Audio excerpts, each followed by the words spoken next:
Welcome to Friday Night Live. I am your host, Kat Carter, and I am so excited that you are here with me tonight. We're going to have an awesome show. I have an awesome lineup. You are definitely going to be encouraged and blessed tonight.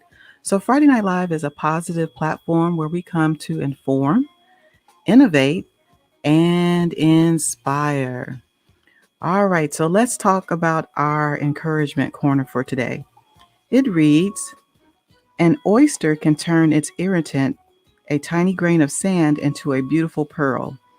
I take a lesson from the oyster and I turn the little, everyday irritants in my life into something of value. I do this by forgiving myself and others. As I forgive, I apply a layer of love, understanding, and acceptance of hurt feelings.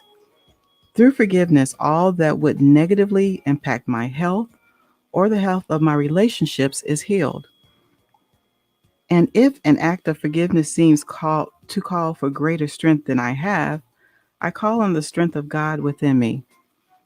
I give whatever forgiveness I can give, even if it is only a little at a time.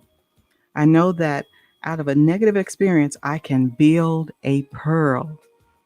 When I forgive myself, and my relationships have a chance to heal. Taken from the Daily Word, 365 days of love, inspiration, and guidance. So we can all use a little forgiveness and we can give a little forgiveness. All right, so let me tell you about my lineup that I have today. I have my homeboys in the house from Chicago, whoop, whoop, the sensational saxophonist Gerald Holden, and I have my former biology professor, my genetics professor from the University of Arkansas, Pine Bluff. Oh my God, Dr. Cedric Rice is in the house. Oh my goodness. And I'm kind of scared to get him on here because they'll tell him what he might tell how I was acting in class and stuff. We'll see what he does. But anyway, let me tell you about Gerald. Gerald may be considered as the new kid on the block, but by no means is he new to music.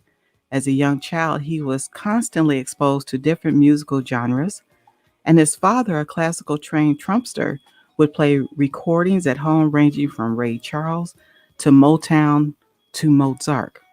At the age of 9, Gerald began playing the saxophone in his school band and would continue to play throughout his high school years. While attending the University of Illinois at Chicago, a consuming desire to further his musicianship reunited him with the jazz guru Jimmy Ellis, who became his mentor.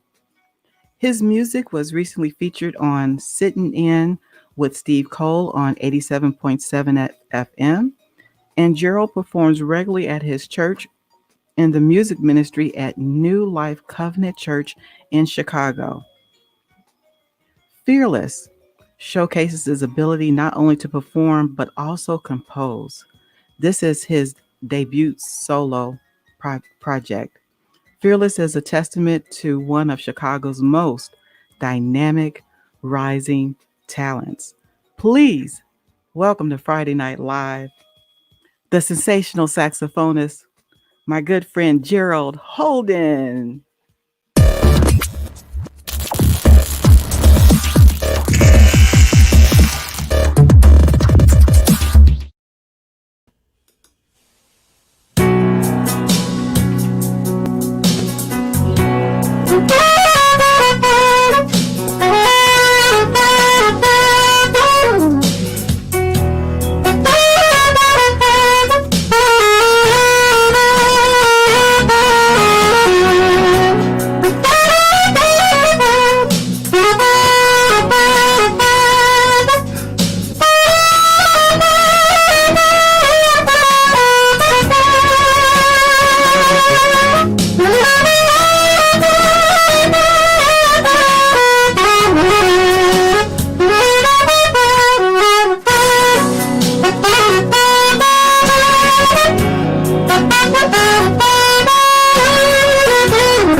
Awesome. That was beautiful. Awesome. That was beautiful. I know that song.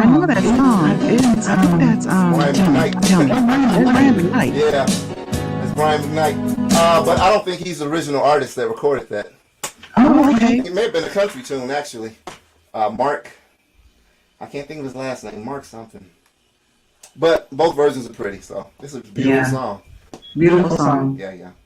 Beautiful song. So I really thank you so much, Gerald, for coming in and hanging out with me on Friday Night Live. I really appreciate it. Oh, thank you for having me. I appreciate you having me.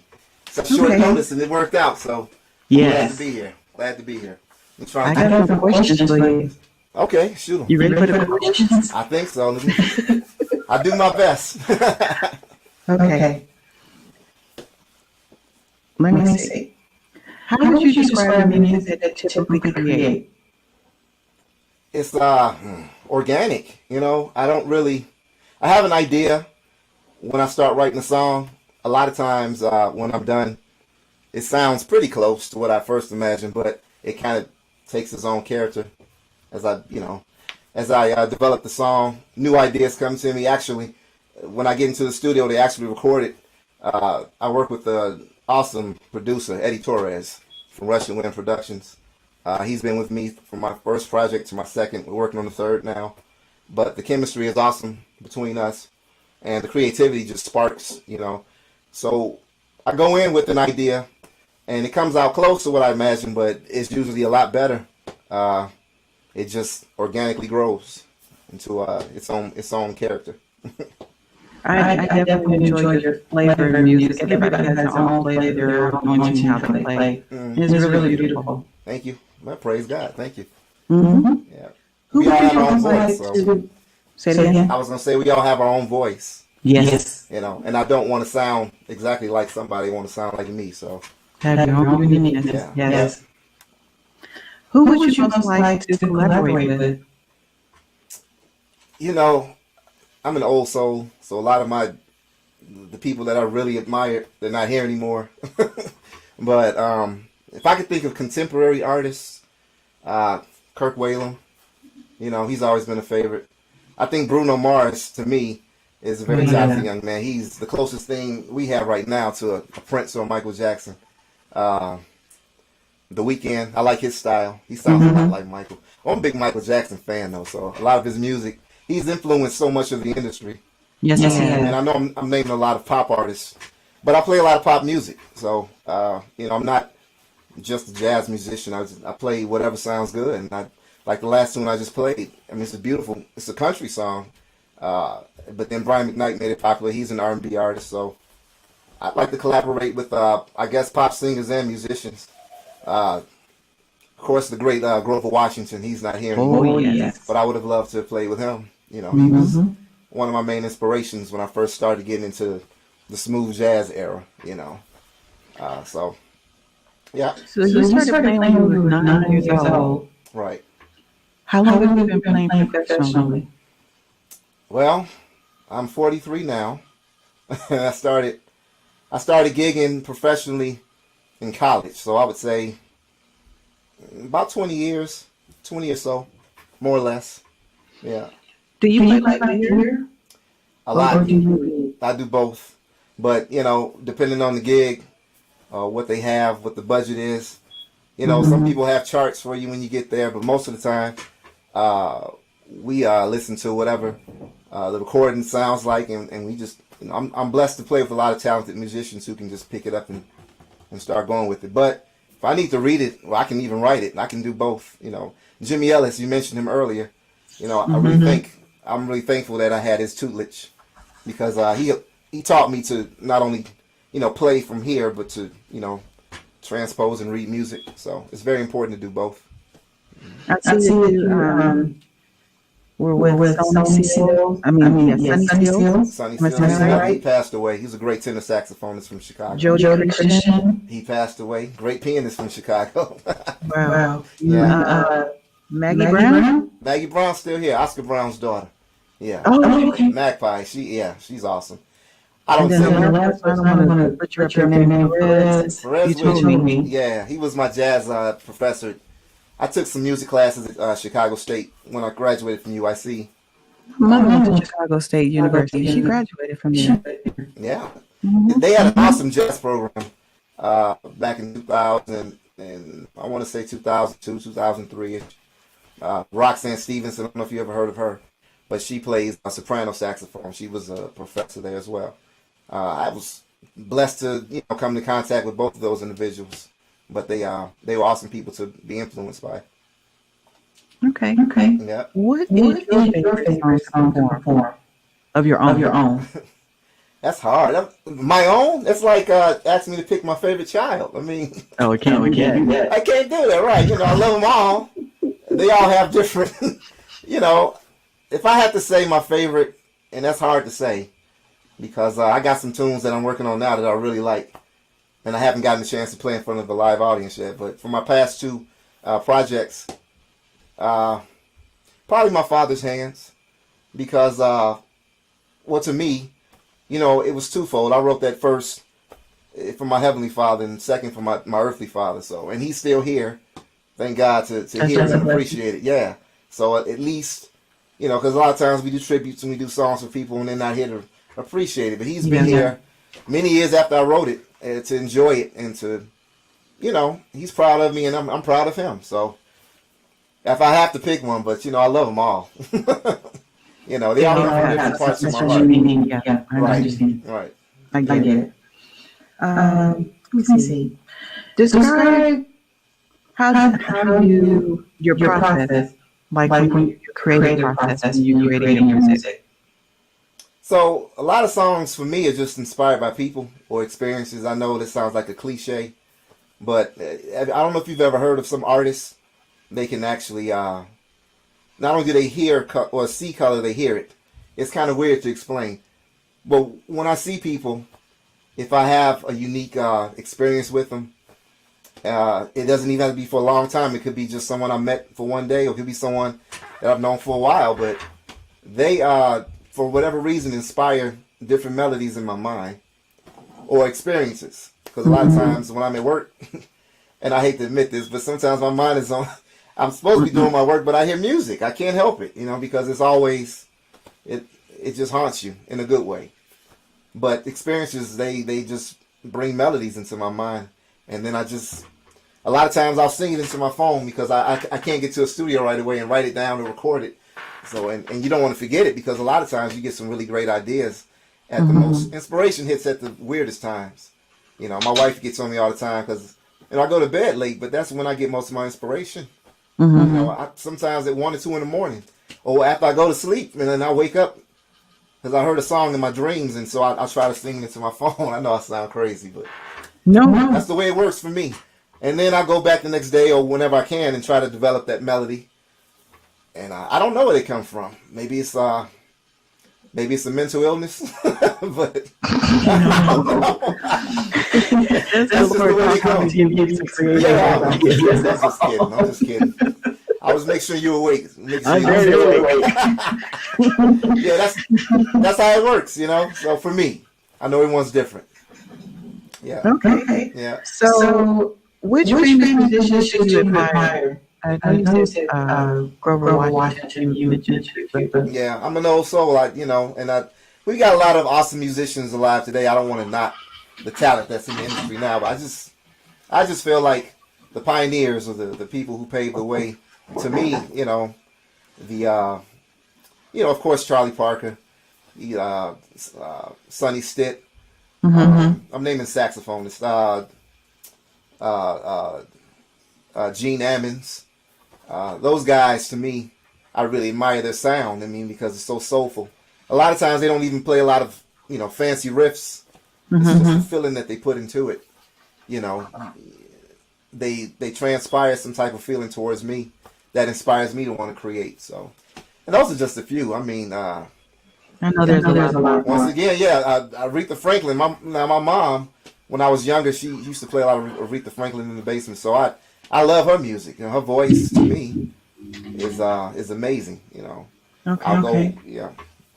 I know I'm naming a lot of dated people, but and I listen to current things as well. But I just can't hear much today that's so impressive compared to what we've heard before.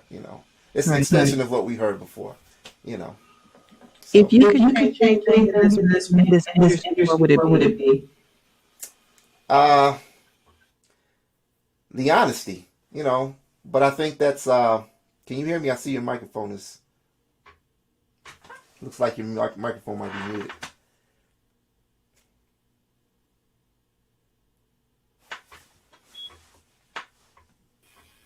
Okay. My daughter's not feeling well, so I have to. Oh, try to be my situation. Okay. Gotcha. The honesty, the industry is it can be very deceitful and cutthroat. You know, I wish it was. You know, I wish it was a lot more honest. But I guess that's the way the world works in a lot of ways. So I wish the world was a lot more honest. Yeah, we'd be a better if it better situation was. Yeah, you know, a lot of you meet a lot of artists or musicians who want to reach back and pull you up and you know and help you get to where you're trying to go. But then you meet a lot of them who maybe they feel intimidated by you, or they, you know, it's that crab in the barrel syndrome. I see that a lot. You know, I hate to say this, but among our people, we should be more. Yeah, we need to be a little bit. We need a lot more considerate and caring towards each other, and because it's enough for everybody. It really is. Yes. I mean, the way you think. I mean, I think infinite. I think there's enough out there for everybody. If your talent deserves to shine, you know, give that person the stage or give them the opportunity if you can. It's not going to have any bearing on your success. I mean, whatever you have coming to you is still yours. It's yours. So I think it's great to mentor too, like people that are coming behind you. Not you, but mentoring people that are coming and showing them. I mean, right. I mean, because if I could correct half the mistakes that I've made, you know, by telling somebody else first, you know, and if they listen, and they don't have to do it, they'll be so much better off, you know, and that's okay with me. This is how we learn, right? Trial and error, but you know, you don't have to always repeat the same mistakes to learn from somebody else's. So that's right. Yeah, mentorship is very important. That branches out into life, period. Though I think, you know, my philosophy in life, you know, you really reach out to those who really want to be, if they want, and I don't care what color they are, reach out to them, you know, but everybody's not going to listen to what you have to say. You have to be respectful of that too. Right. But I appreciate everything my elders told me. You know, I listen. As they say, what you chew the meat and spit out the bones. So I didn't use everything, but you know, the things that I could use, I tried to use them. And, you know, and I think I've done all right, you know. So I try to do the same for my daughter, you know, my son. They play saxophone now, and they're very good students. Because it's hard for a parent to teach the child a lot of times, you know. You can't get through to them the way another teacher might be able to. But they listen, you know, and they put to practice for the most part of what I'm telling them. And I, you know, my daughter tells me all the time, you know, and thank you. And I know I didn't want to practice or, you know, but I see what you were trying to tell me, and it works, you know. And I don't know everything. I'm not saying I know everything because I don't. But, you know, it's good. It's nice to be appreciated and to see them excel. You want to see them pass you, you know, surpass you. So you try to pour everything you can into them, you know. Because I'm not going to be here forever, so she's the next, she's the next chapter. Legacy. Yeah, that's my legacy. Yeah. Well, that brings me to the next question. What advice would you give to aspiring saxophonists? Practice. And talent is overrated. You got a lot of people who are gifted musicians, but they're lazy. And you have some people who may not be as gifted, but if they're willing to work, you would think they're gifted when you listen to them play. So I would say practice. Don't get too comfortable. I mean, you don't ever get to the spot where you know everything. I know a lot of musicians far more advanced than me, and they still practice as if they're, you know, beginners. And that's because, you know, you really can't. Your life depends on it. It really does. Your musical career depends on it. You want to be the best you can be. And talent only gets you so far.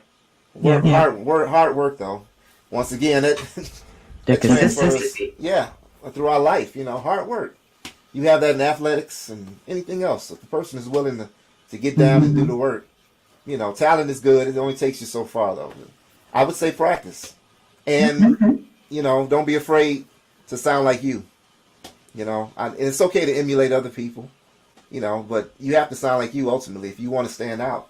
Otherwise, we're just all, doing the same thing. It's just elevator music. You want to be, somebody who's innovative or, doing something that no one else has done before, and only you can, because we all have a unique voice. I will never be able to play like Grover Washington, and by the same token, Grover Washington will never be able to play like me. There's only one Gerald Holden. There's only one Grover.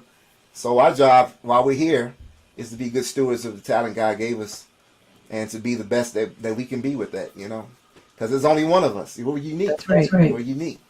So that's what I would say. Yeah. Okay. My final question is, I was really not a question, but I kind of is. Do you have a shout out, a special people that have with you without your disclosure, that you want to say hey? I'm sure there are a lot. Yeah, it's a lot of them. How much time do I have? How many people can I shout out to? One shout out I especially want to give before I forget, and I hope he's watching. David Montgomery, a good friend of mine. That fabulous picture that you used for the flyer. He was the one. He was the photographer who took that picture, and he was just hanging out with me and taking photos as we we were trying to get some footage of Chicago for another project. But he lended his talent, and he wasn't impatient about it. He was just just hanging out, and he's a wonderful photographer. And there's a lot of people like that. There's a lot of people walking around with great talent that people just don't know or realize because maybe they haven't had the opportunity. But David Montgomery is one person I'm going to give a shout out. Thank you so much for your wonderful photographic eye. And I hope we do a lot more projects together. So Eddie Torres, my producer. Once again, I spoke about him earlier. Jimmy Ellis, the great Jimmy Ellis. Maybe a lot of people have not heard of him, but in Chicago, he's a legend. The Von Freemans are gone. Jimmy Ellis is the last of his kind. He played with Charlie Parker and the Sonny Stitz and the yeah. And Jimmy, I think he turned, I want to say 90 or 89, 90, July 17th. So he's still with us, and I'm just so thankful for him. He taught me so much. All those Saturdays when I took the bus over to Hyde Park to hear him, give me my lessons. Actually, he was one of the early people to influence me because I would go here and play at this restaurant called Chances Are. It was in Harper's Court back in the 80s in Hyde Park, but his band used to play there a lot. And my father was the manager there, so we stayed there a lot of late nights, listening to him play. And that saxophone, is really funny because you don't really choose the instrument. It's almost like the instrument chooses you. But when I heard him play, I knew that's what I wanted to play. So That was it. That was it. That was it for me. I didn't have to, there's other beautiful instruments, I'm sure. But for me, the saxophone is, I don't know. That's my yin and yang. I'm the yin and the saxophone is the yang, whatever you want to call it. Okay. So, yeah. My father, I got to say, thank you to Cleveland Holden because he paid for those lessons. But it paid off. It paid off, and I really do appreciate him investing in me because Yeah. your kids say they want to do certain things, and you let them try it. You try to find something that they might want to stick with. But he obviously saw that I was serious about it, and I just really appreciate him supporting me. So Cleveland Holden, I can go on and on. And everybody else. Everybody else. Okay, well, that's the end of my question, Gerald. Okay. You have another selection for us? Sure. I sure What do. you gonna do next? I am going to do. Well, since I like Michael Jackson so much, I like to do a ballad by Michael Jackson. You gonna do some too, or you just like that? Well, I can't move like Michael. Okay. I'll try to do him some justice. So Okay. bear with me. Yep. All right. Ladies and gentlemen, Gerald Holden.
All right.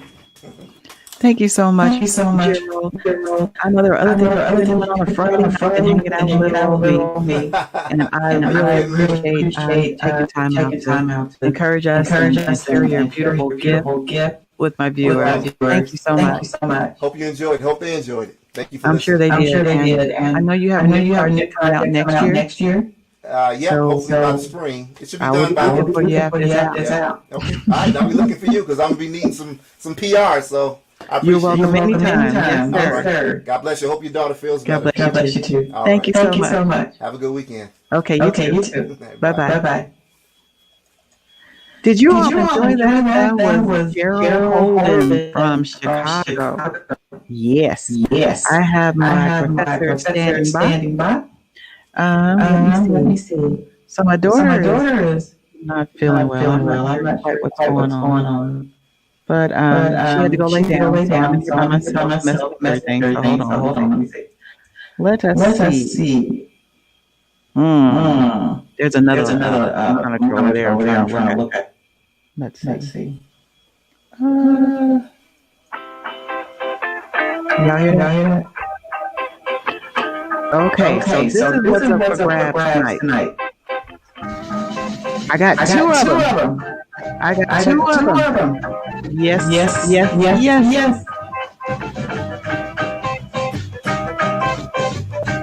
So this is the deal. These are coming from. Let me turn this down a little bit.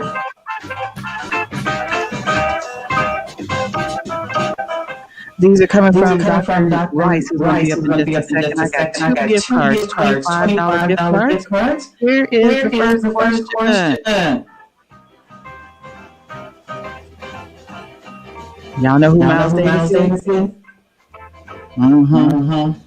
Better think about it. He's going to give us the answer. He's going to give us the answer. Here's the second one. All right, if you know the answer, put it in the comments. We're gonna come to you in just a little bit. All right, let me tell you about my professor, Dr. Sederick Rice. He is the associate professor of biology at the University of Saxophonist. Oh, I'm sorry. I couldn't help myself, Dr. Rice. All right, he is also the president of the Faculty and Staff Assembly and Senate, Vice Chair, Arkansas Coordinated Child Effort in State Services, 2019-2020 Center for the Advancement of the STEM Leadership Fellow, Site Director of HBCU MedTrack Program, Commissioner, Pine Bluff Wastewater Commission, and Chair of Arkansas Minority Health Commission. Let me turn this music off and work with my professor. Y'all pray for me because I don't know what he's about to say. Let's see. Please welcome Friday Night Live, Dr. Sederick Orr.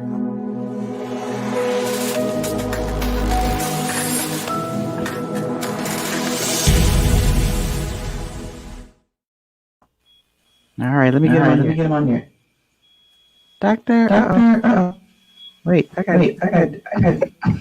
Wait a minute. Okay. There. Okay, and me. Oh Lord. Oh, wait a minute, Doctor. Hold on. That's Dr. Rice. Hey, Dr. Rice. Hold on. Hey, how are you? What is going on? I'm making a mess. I got Gerald on there. Gerald, get off here. Okay. How are you? I'm good. How you doing? You working that out over there? I'm doing well. I am so excited to see you. I haven't seen you in 6 years, 7 years. Yeah, it has been a minute. I'm looking at you. I'm feeling like I need to give you a test right now. I'm just kind of feeling that way. You know, you bringing back memories. I'm gonna start asking you about homozygous dominant and homozygous recessive, but I'm gonna leave that alone. We're here for another purpose tonight. Yes, sir. Thank you. Thank you for sharing your. I will, because we all need that. But thank you for sharing your platform with me. Thank you for the opportunity to come on and speak with you and to talk about some of the things that I'm doing. So I'm excited. I'm very proud of you. Thank you, Dr. Work Rice. you've done and efforts you've done. So I always want to see my students go farther than me, and I think you have done that. And it's just good to come back and see your growth and development and continue to participate with that.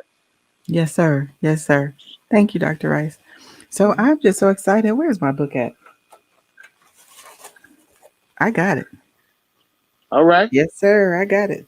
And I got my little marks in here too because I've been reading it. Okay. So, Dr. Rice, is this your first book that you No, it's actually my third book. I wrote my first book in 1999 called Must Be the Music, Volume 1, Memoirs of a Musical Dynasty, where I did research and compiled the story of the music department at the University of Arkansas Pine Bluff. I also highlighted and talked about my fraternity, Kappa Kappa Psi, National Professional Band Fraternity Incorporated, as well as Tau Beta Sigma, National Professional Band Sorority Incorporated. And I began to talk about my musical mentors because I've been in music most of my life, in concert with the science that I've been doing. So that was 1999. In 2000, I published my second book, 4 Tubas, a Guitar, and a Gallery of Cheerleaders, Transition in the Life of a Black PhD. And so Oh, that book told the story about why I wrote Must Be the Music. So uh, again, I began to go deeper into my life, deeper into my experiences, and also began to honor those people in my life who made it possible for me to be where I am today. all right. And of course, my last book is Stepdads, Showing Up Yes, and Showing Out, Tips yes, for yes. We're Navigating the gonna talk about this. Complex World of Blended We're gonna talk about Families. this book. Let's talk about it. Okay, well, when did you first realize you wanted to be a writer? I'm trying to find out some stuff that I didn't know that I could tell the other students about Dr. Ray. Well, I started young. I started with poetry. I listened to a lot of comedy growing up. Um, and I like to rhyme things. And you remember, even when you were in my class, I always focused on vocabulary. I said, words make the difference. You know, even Yes. our motto is just words, but words make the difference in terms of how you put those words together. So I started with poetry, and I took a creative writing class at our alma mater, and it just sparked me from there. And I've been writing ever since. Okay. All right. So where did you get the idea for this book, Stepdad, showing up and showing out? Me, the book was You're a about me stepdad, and my Dr. life. Rice, and a I father. Oh yes, Just a yes, I'm father, all of father. that. Yeah, I'm taking all those titles. And as you That's see in right. the book, I have a stepdaddy photo shoot, and I have that shirt that I'm a stepdad and a dad. You know, and so with this project, I really wanted to write about me. It was therapy for me because I've learned a lot.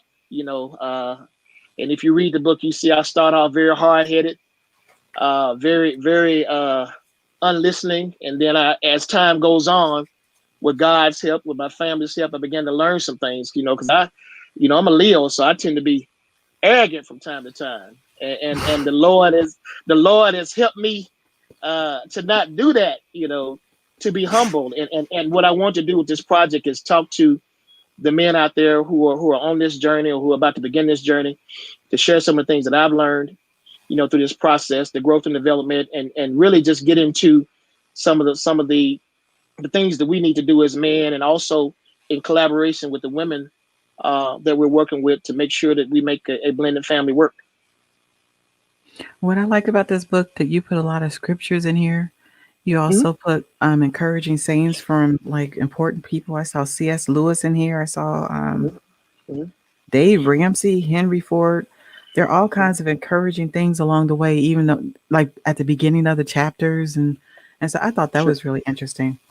sure. But Thank then you. I like when I first started. Can I read some of it? Just a Sure, touch. absolutely. Go So ahead.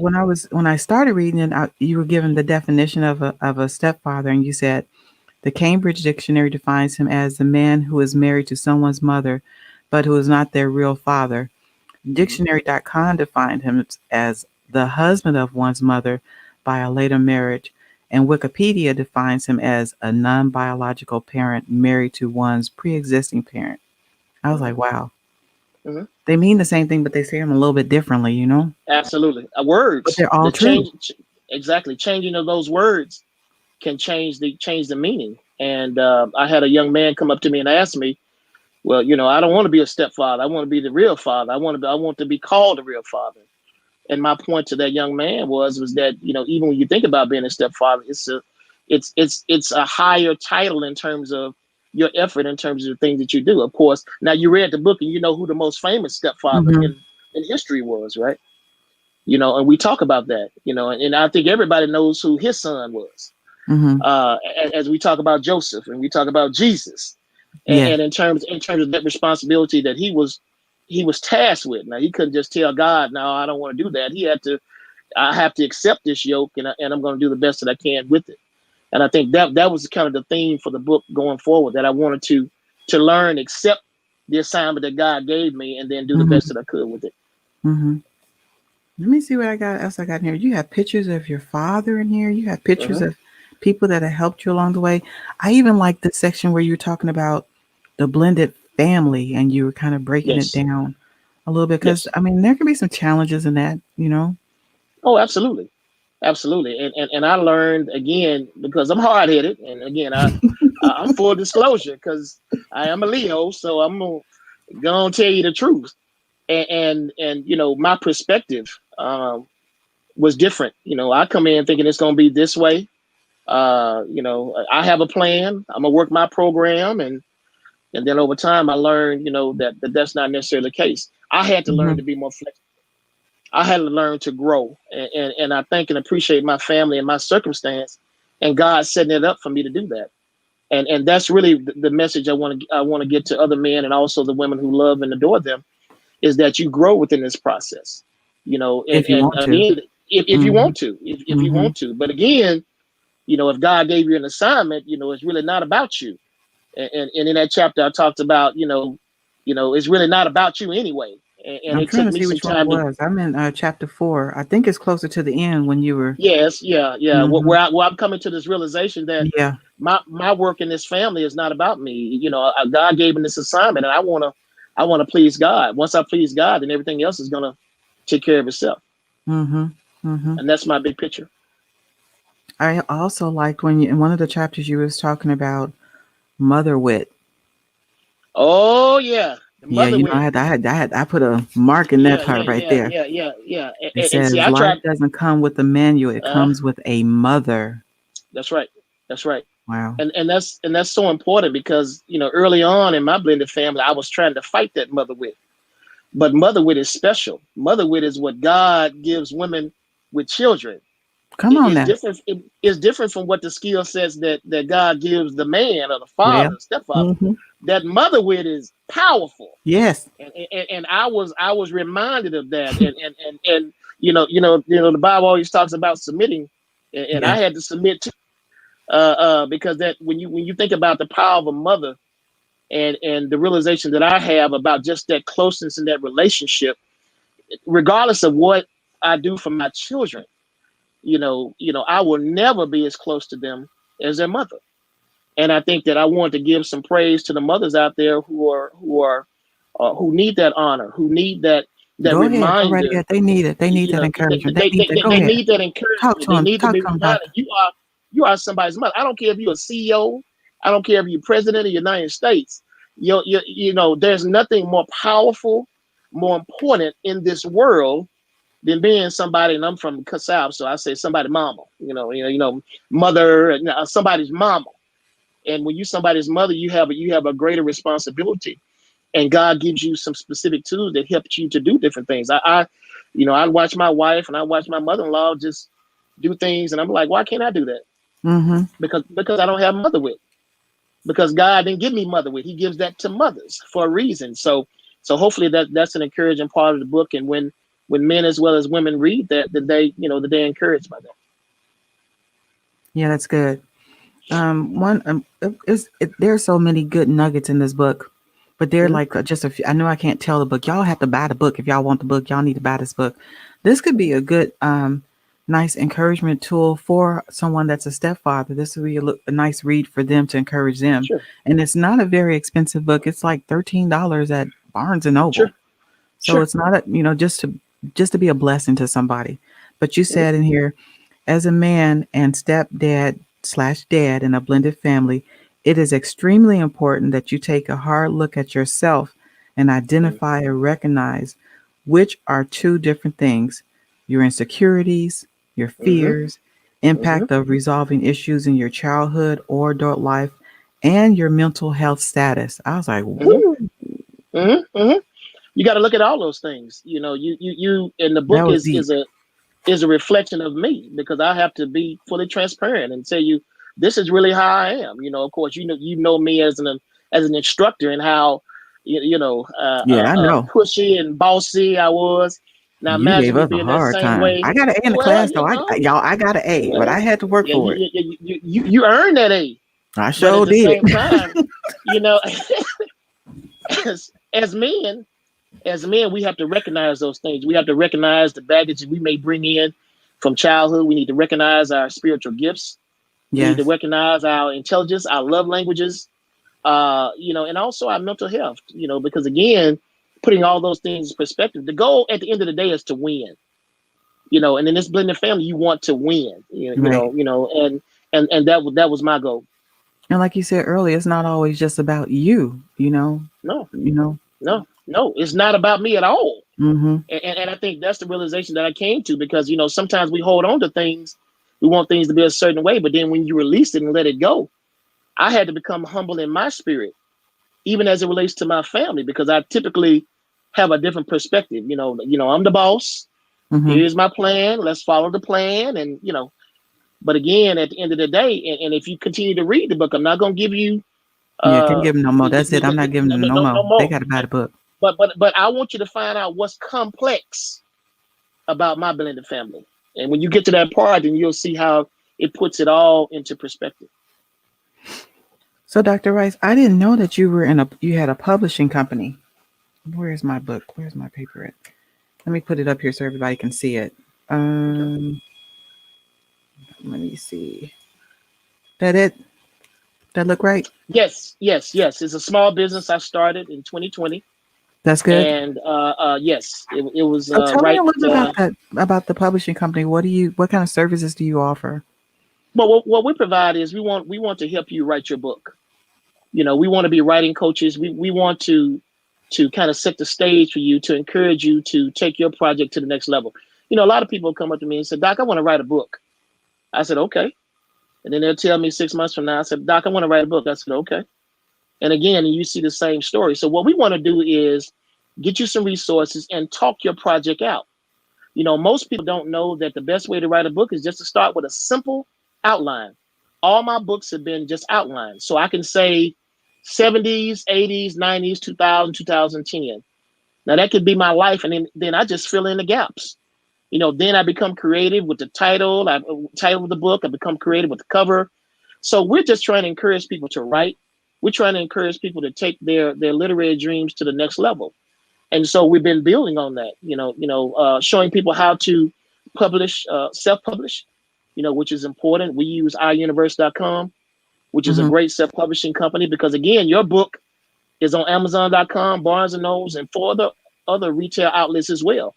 President Barack Obama's book is on Amazon.com, is on Mm-hmm. Barnes and Nobles. Dr. Cedric Charles Rice's book is on Amazon.com and Barnes and Nobles. So we're trying to motivate people to really take their writing to the next level, and believe that they can do it. Now, a book is just like a baby. You got to birth The it. book is just like a baby. You got to birth it. My typical trend is it takes me about 10 years to write a book. You notice that I published in 1999.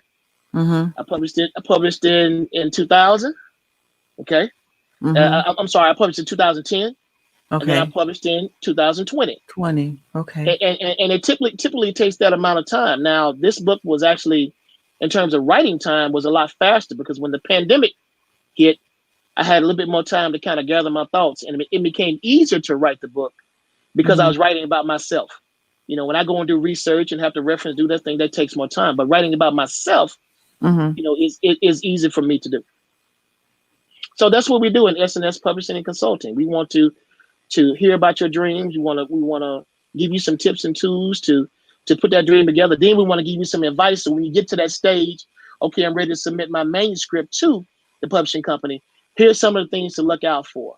Here's some of the advantages you're going to have versus someone else who may not have our services, or may not have the wisdom we've gained over the last 20 plus years.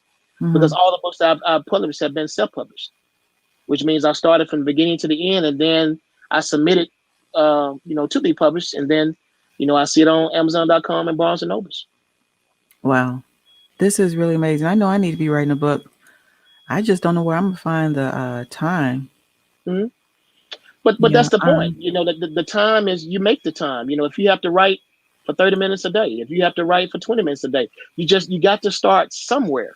But if you never outline it, if you never see it, and I don't remember, there were times that I would go to the bookstore. When we go to the bookstore, and I would just look at other people's books. I would look at their covers. I would look at their prices. I would look at their layouts, just to motivate me to continue with my project. It's like anything else. You have to be diligent, you have to persevere, and you have to work hard at it. Okay. I have a question from the comments. Sure. What advice would you What advice would you advise to a growing up stepfather? And this So is from Orlando Fisher. you said a growing up stepfather? A What do you mean? growing stepfather. Uh, just be patient. You're going to be frustrated because you have to accept that it's not about you, but you have to see the bigger picture. You have to see that your efforts are going to yield great results. And we go back to the Joseph Jesus model. Joseph had to believe that my efforts are going to lead to good results, and that's exactly what happened. And I think as a stepfather, you understand that there's some dynamics already in play. And you read the book, I come in with my own thing. Okay, this is what we're gonna do. This is how we're gonna handle holidays, and this is how we're gonna, the children like, no, that's not how we're gonna do this, because we already have a system in place. And as I became more flexible, because you have to realize as a stepfather, you can only change one person in that relationship, and that person is you. But Mm-hmm. as God helps you change you, then everybody around you begins to change. So that would be the advice that I would have for someone who's about to go on this journey. Of course, the age of the children makes a difference as well. The younger they are, it may be less difficult, it may be more. The older they are, it may be less difficult, it may be more. It just depends on the relationship that man has with that woman, and how they're going to work together to work that blended family. Okay. So, what kind of suggestions can you help? What kind of suggestions can you help me to become a better writer? Or do you have any Decide, suggestions? sure, just decide Okay. what you want to do, and instead of just sitting down writing the outline, let's work backwards. One of the strategies and tips we do when we work with people who want to write, we say start with the title first. And we have this exercise where you just write 50 different titles until you find the title that really matches what you want to say. And when I was doing my first book, we were started off, there must be the sound, it must be the it must be the rhythm, and then must be the music. That's it. It must be the music. And as I was working with my writing coach, we began to get into that frame of mind. And so you start with that, but you have to be motivated. You want to see it. You want to see it come to pass. And also you have to believe that you can get it done. Now it's going to take time. It's going to take some effort. Now, but the beautiful thing about writing is it can be as long as you want or as short as you want. Now, over time, because I have an academic background, I tend to be very long-winded. But Mm-hmm. now I realize that I can get to the point. We're in social media culture now. Now people need pictures. They need interaction. So I'm not going to write a 500-page, single-space, 12-font book, because people are probably not going to read that. So one of my strategies is to make sure the book, I raise the font to 14 so it's easy to read. I also want to infuse it with pictures. So that it is a better read. So people can read some, they can see a picture. They can read some, they can see a picture.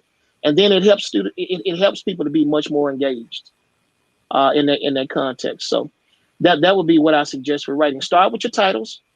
Start with a vision. You could say Cat in the Hat,